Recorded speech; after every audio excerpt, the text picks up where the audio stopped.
Price Lord. தேவ சமாதானம் ஆளக்கடவது. இதற்கென்றே ஒரே சரீரமாக அழைக்கப்பட்டீர்கள். நன்றி அறிதல் உள்ளவர்களாய் இருங்கள். நன்றி அறிதல் உள்ளவர்களாய் நம்ம இருக்கிறோமா?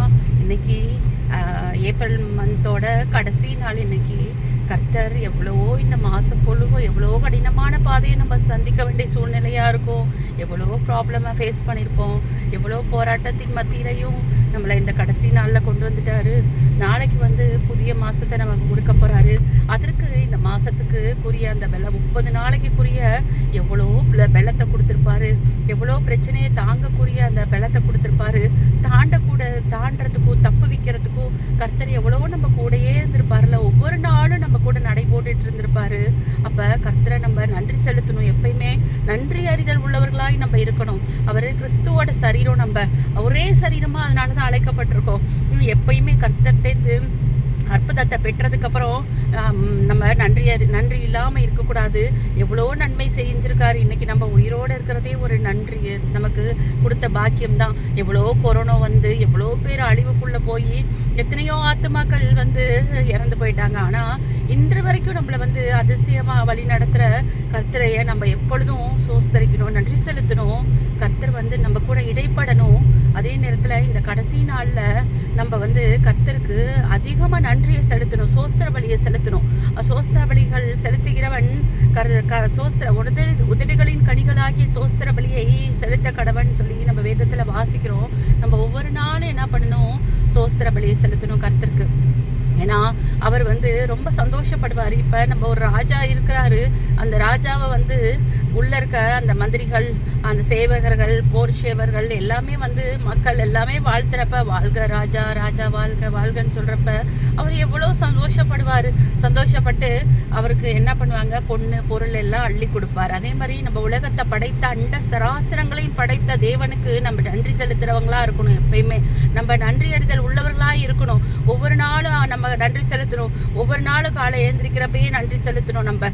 ஏன்னா அந்த புதிய நாளை நமக்கு கொடுத்த கிருபைக்காக நன்றி செலுத்தணும். ஏன்னா அந்தந்த நாளுக்குரிய பாடுகள் அந்தந்த நாளுக்கே போதும்னு சொல்லியிருக்காரு. நாளைய தினத்தை குறித்து நீ கவலைப்படாதுன்னு சொல்லியிருக்காரு. எதை குறிச்சும் நம்ம கவலைப்படக்கூடாது.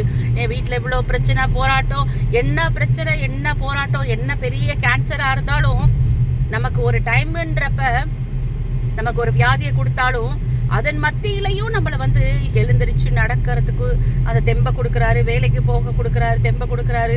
நிறைய ப்ராப்ளமை ஃபேஸ் பண்ணுறத மன தைரியத்தை கொடுக்குறாரு. மனசில் ஒவ்வொரு தடவையும் நம்ம டிப்ரெஷனுக்குள்ளே போனோன்னா நம்மளால் எழுந்திரிக்கவே முடியாது. அப்படியே ஒரே இடத்துல உட்காந்தது தான்.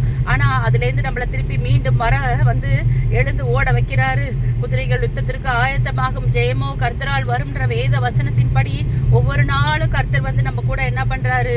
ஒரு யுத்தம் நமக்காக செய்கிறாரு.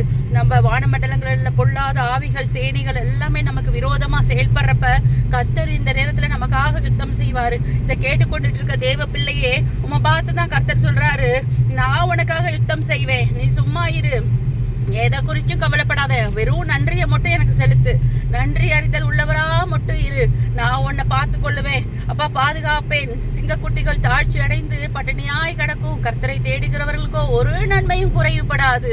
அப்பா தேவன் தம்முடைய ஐஸ்வர்யத்தின்படி உமது குறைவுகள் எல்லாம் கிறிஸ்து இயேசுவுக்குள் மகிமையிலே நிறைவாக்குவார். சாதாரணமா நிறைவாக்க மாட்டாருங்க, மகிமையில நிறைவாக்குவார். அற்புதம்லாம் இல்லைங்க, மகிமையா உங்களை வழி நடத்துவாரு. ஒவ்வொரு நாளும் தேவ மகிமை உங்க கூட இருக்கும். மேக ஸ்தம்பம் போல நீங்க போற இடத்துல எல்லாம் அவர் வருவாரு. பகல்ல அக்கினி ஸ்தம்பம் போல நைட்ல வருவாரு. ஒவ்வொரு நாளும் இஸ்ரவேலின் தேவன் உறங்குவதும் இல்லை, தூங்குவதும் இல்லை. ஒவ்வொரு நாளும் உங்களை பாதுகாத்துக் கொள்வார். அவர் கண்கள் பூமி எங்கு உலாவி கொண்டிருக்கிறது. அப்படி இருக்கும்போது உங்க வீட்டுல உலாவதா, உங்க பிரச்சனையில உலாவதா? உலாவி கொண்டு இருக்கும். அந்த சாத்ராக், மேஷாக், ஆபேத்நேகோ எவ்வளோ பிரச்சனை, போராட்டம், நெருப்புக்குள்ள இருக்காங்க. எவ்வளோ அக்கினிக்குள்ள நம்மள போட்டா எப்படி இருப்போம்? ஆனால் அவங்க ஒன்றுமே செய்யலை. அவங்களுக்கு ஒன்றுமே ப்ராப்ளம் இல்லை. எல்லாம் போடுறப்ப கூட அவங்க ஊன் கத்துனாங்க அப்படின்லாம் பைபிள் சொல்லவே இல்லை. எந்த இதுலையுமே அந்த வேதத்தில் அந்த லைன்ஸ் கூட இல்லை. நம்மளா இருந்தால் என்ன கத்தி ஆர்ப்பாட்டம் பண்ணி அவனை போட வந்தவனை நம்ம தள்ளி விட்டுருப்போம் சண்டை போட்டு. ஆனா அவங்க எதுவுமே செய்யல. போட்டப்ப நான் ஆராதிக்கும் தேவன் என்னை தப்புவிக்க வல்லவராய் இருக்கிறான்னு சொல்லி தானே நம்ம பாக்குறோம். அதே நேரத்துல நமக்கும் அதே மாதிரி எவ்வளவு பெரிய சூழ்நிலை பிரச்சனை வந்தாலும் நம்மளையும் பாதுகாக்க ஒரு தேவன் உண்டுங்க.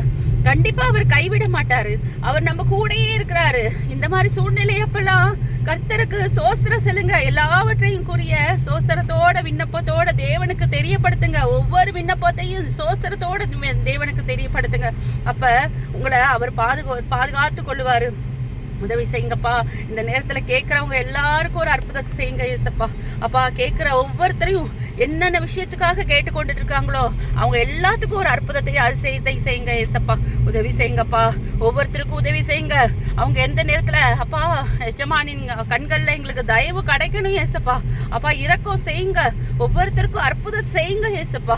நன்றி அறிதல் உள்ளவர்களாய் நாங்க இருக்க வேண்டும் அப்பா. மீட்பர் இயேசுவின் மூலம் வேண்டிக் கொள்கிறேன் பிதாவே, ஆமீன்.